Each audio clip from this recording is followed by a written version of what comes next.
বিশ্ব রাজনীতির গুরুত্বপূর্ণ দুইটি দেশ ইসরায়েল ও ইরান। এই দুই দেশ বর্তমানে অত্যন্ত শক্তিশালী। তবে অনেকেই জানেন না ইসরায়েল ও ইরানের সামরিক শক্তিতে কোন দেশ কতটা এগিয়ে আছে। কোন দেশ সবচেয়ে শক্তিশালী তা জানলে অবাক হবেন। তাই বিস্তারিত জানতে ভিডিওটি শেষ পর্যন্ত দেখুন। প্রথমে ইসরায়েলের সম্পর্কে জানাবো।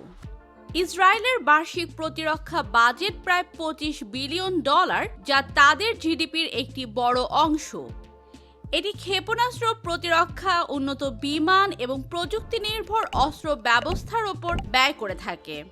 ইসরায়েল প্রতি বছর মার্কিন যুক্তরাষ্ট্র থেকে প্রায় $3.8 বিলিয়ন সামরিক সহায়তা পায়। ইসরায়েলি প্রতিরক্ষা বাহিনীর সক্রিয় সদস্য সংখ্যা প্রায় 1.7 লক্ষ এবং রিজার্ভ সদস্য 4.5 লক্ষের বেশি।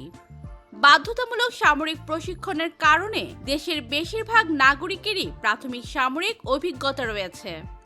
এই কাঠামো দ্রুত প্রতিক্রিয়াশীল বাহিনী গঠনের সহায়ক। ইসরায়েলি বিমান বাহিনীতে প্রায় 600টি সামরিক বিমান রয়েছে।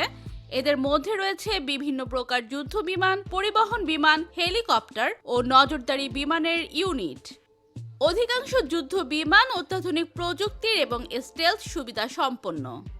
ইসরায়েলের ক্ষেপণাস্ত্র প্রতিরক্ষা ব্যবস্থা বহু স্তর বিশিষ্ট এবং অত্যন্ত উন্নত। দেশটির দূরপাল্লার ক্ষেপণাস্ত্র রয়েছে যেগুলো পারমাণবিক অস্ত্র বহনে সক্ষম বলে মনে করা হয়। একই সাথে দেশের প্রতিরক্ষা ব্যবস্থায় আকাশ প্রতিরক্ষা ও অ্যান্টি ব্যালিস্টিক ব্যবস্থা সংযুক্ত। নৌবাহিনীর দিক থেকে ইসরায়েলের রয়েছে প্রায় 7টি আধুনিক সাবমেরিন। এদের মধ্যে কয়েকটি পারমাণবিক অস্ত্র বহনে সক্ষম বলে ধারণা করা হয়। এছাড়া রয়েছে করভেট, পেট্রোল বোট এবং অন্যান্য যুদ্ধজাহাজ, যেগুলো ভূমধ্য সাগরে সক্রিয়। বিভিন্ন আন্তর্জাতিক সংস্থা অনুমান করে যে ইসরায়েলের কাছে প্রায় 80 থেকে 90টি পারমাণবিক অস্ত্র রয়েছে। এদের মোতায়েনের জন্য রয়েছে স্থল, আকাশ ও সমুদ্র পথের ক্ষমতা। কূটনৈতিকভাবে ইসরায়েল যুক্তরাষ্ট্রের সবচেয়ে ঘনিষ্ঠ মিত্র। দেশটি সাম্প্রতিক সময়ে আরব দেশগুলোর সঙ্গে সম্পর্ক উন্নয়নের মাধ্যমে আঞ্চলিক প্রভাব বাড়িয়েছে। অন্যদিকে ইরান সম্পর্কে জানব। ইরানের বার্ষিক সামরিক বাজেট প্রায় $20 বিলিয়ন। আন্তর্জাতিক নিষেধাজ্ঞা থাকা সত্ত্বেও ইরান উচ্চমাত্রার সামরিক বিনিয়োগ চালিয়ে যাচ্ছে। এ বাজেটের একটি বড় অংশ ব্যয় করা হয় বিপ্লবী গার্ড বাহিনী, ক্ষেপণাস্ত্র উন্নয়ন ও বিদেশি মিত্র মিলিশিয়াদের পেছনে। ইরানের সক্রিয় সেনা সদস্য সংখ্যা প্রায় 5 লক্ষ এবং রিজার্ভ সহ এই সংখ্যা 10 লক্ষ ছাড়িয়ে যায়। দেশটির সেনাবাহিনী দুটি প্রধান ভাগে বিভক্ত: নিয়মিত সেনাবাহিনী এবং ইসলামী বিপ্লবী গার্ড বাহিনী। এদের সঙ্গে রয়েছে লক্ষাধিক বাসিস মিলিশিয়া সদস্য। ইরানের বিমান বাহিনীর সংগ্রহে রয়েছে 500টি বিমান। দেশটির সাম্প্রতিক সময়ে দেশীয় প্রযুক্তিতে কিছু জঙ্গি বিমান ও ড্রোন উৎপাদন শুরু করেছে।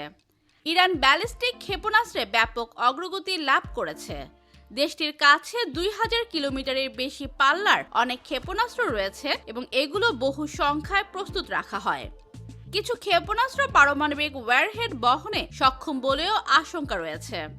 নৌবাহিনীতে ইরানের রয়েছে শতাধিক দ্রুতগামী বোট, সাবমেরিন, মাইন লেইং জাহাজ এবং ক্ষেপণাস্ত্র সজ্জিত নৌযান। পরমাণু কর্মসূচি নিয়ে ইরান দীর্ঘদিন ধরে আন্তর্জাতিক বিতর্কের কেন্দ্রে রয়েছে। ধারণা করা হয় ইরান বোমা তৈরির কাছাকাছি পর্যায়ে রয়েছে।